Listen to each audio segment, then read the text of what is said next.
Okay, so we've been through this crisis, and there are all sorts of explanatory formats out there, and it's interesting to look at the different genres. One genre is that it's all about human frailty. I mean, Alan Greenspan took refuge in the fact it's human nature, he said, and you can't do anything about that.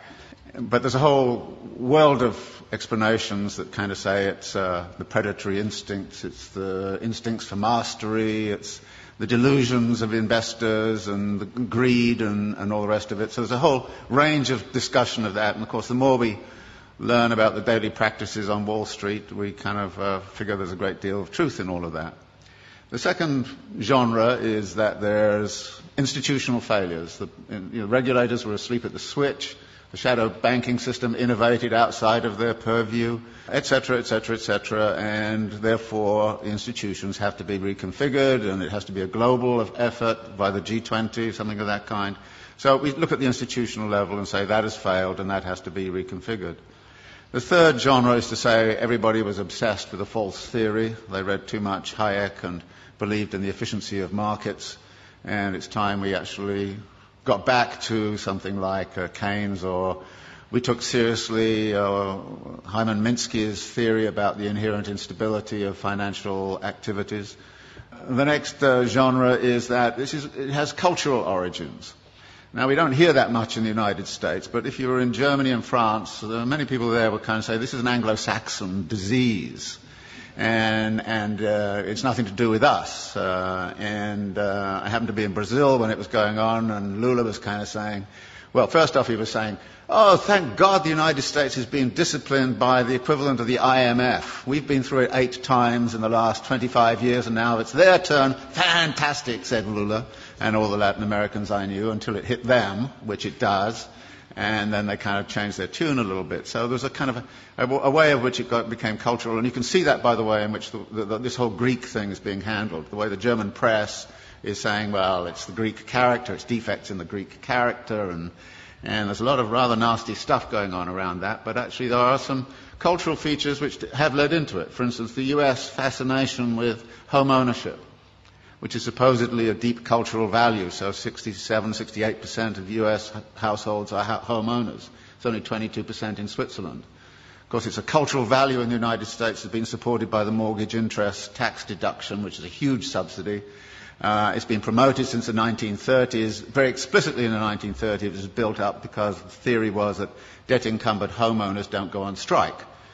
And then there's a kind of notion that there's a failure of policy, and that policy has actually intervened. And there's a funny kind of alliance emerging between the Glenn Beck wing of Fox News and the World Bank, both of whom say the problem is too much regulation of the wrong sort.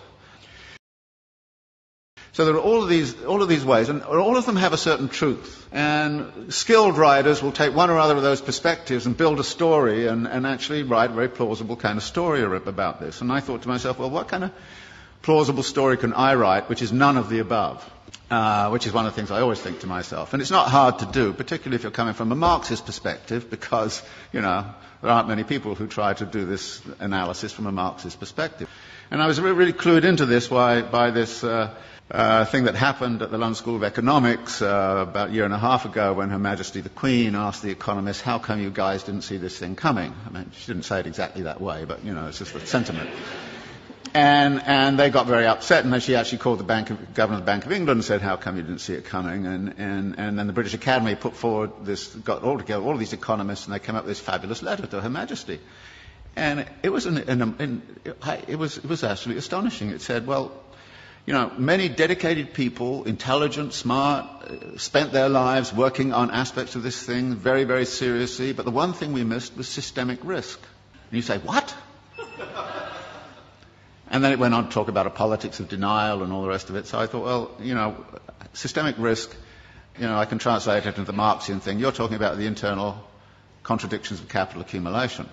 And maybe I should write a thing about the internal contradictions of capital accumulation and try to figure out the role of crises in the whole history of capitalism and what's specific and special about the crisis this time around. And there were 2 ways in which I thought I would do that. One was to sort of look at what's happened since 1970s to now. And the thesis there is that in many ways the form of this current crisis is dictated very much by the way we came out of the last one.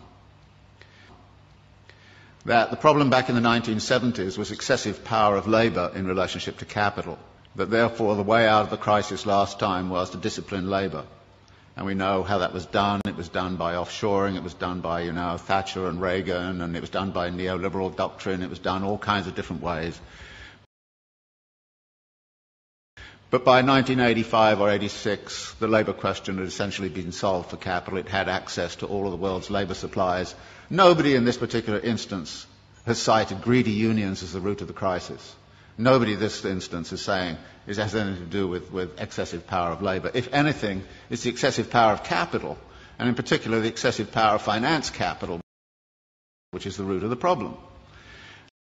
Now, how did that happen? Well, we've been, since the 1970s, in a phase of what we call wage repression, that wages have remained stagnant. The share of wages in national income right throughout the OECD countries has steadily fallen. It's even steadily fallen in China, of all places. So that there are less and less being paid out in wages. Well, wages turn out to be also the money which buys goods. So if you diminish wages, then you've got a problem with where's your demand going to come from? And the answer was, well, get out your credit cards. We'll give everybody credit cards. So we'll overcome, if you like, the problem of effective demand by actually pumping up the credit economy. And American households, British households have all roughly tripled their debt over the last 20, 30 years. And a vast amount of that debt, of course, has been within the housing market. And out of this comes a theory which is very, very important, that capitalism never solves its crisis problems. It moves them around geographically. And what we're seeing right now is a geographical movement of that. Everybody says, well, okay, everything's beginning to recover in the United States, and then Greece goes bang, and everybody says, what about the pigs, And it's interesting. You had a finance crisis, which is in the financial system. You've sort of half solved that, but at the expense of a sovereign debt crisis. Actually, if you look at the accumulation process of capital, you see a number of limits and a number of barriers. And there's a wonderful language that Marx uses in the Grundrisse, where he talks about the way in which capital cannot abide a limit. It has to turn it into a barrier which it then circumvents or transcends. And then when you look at the accumulation process, you look at where the barriers and limits might lie. And the simple way to look at it is to say, look, the typical circulation process of accumulation goes like this. You start with some money, you go into the market and you buy labour, power and means of production, and you put them to work with a given technology and organisational form. You create a commodity which you then sell for the original money plus a profit. Now, you then take part of the profit and you recapitalise it into an expansion for very interesting reasons. Now, there are two things about this. One is there are a number of barrier points in here. How is the money got together in the right place at the right time in the right volume? And that takes financial ingenuity. So the whole history of capitalism has been about financial innovation. And financial innovation has the effect of also empowering the financiers. And the excessive power of the financiers can sometimes, they do get greedy, no question about it. And if you look at financial profits in the United States, they were soaring after 1990. They're going up like this. Profits in manufacturing were coming down like this. And you could see the imbalance. In this country, I think the way in which this country has sided with the City of London against British manufacturing since the 1950s onwards has had very serious implications for the economy of this country. You've actually screwed industry in order to keep, financiers happy. Any sensible person right now would join an anti-capitalist organisation. And you have to. Because otherwise we're going to have the continuation. And notice it's a continuation of all sorts of negative aspects. For instance, the racking up of wealth. You would have thought the crisis would have stopped that. Actually, more billionaires emerged in India last year than ever. They doubled last year. The wealth of the rich, I just read something this morning, in this country has accelerated. Just last year, what happened was the leading hedge fund owners got personal remunerations of $3 billion each in 1 year. Now, I thought it was obscene and insane a few years ago when they got 250 million. But they're now hauling in 3 billion. Now, that's not a world I want to live in, and if you want to live in it, be my guest. I don't see us debating and discussing this. I don't have the solutions. I think I know what the nature of the problem is. And unless we're prepared to have a very broad-based discussion that gets away from, the normal kind of pablum you get in the political campaign, and, you know, everything's going to be okay here next year if you vote for me, you know, it's crap. You should know it's crap, and say it is. And we have a duty, it seems to me, those of us who are academics and seriously involved in the world, to actually change our mode of thinking.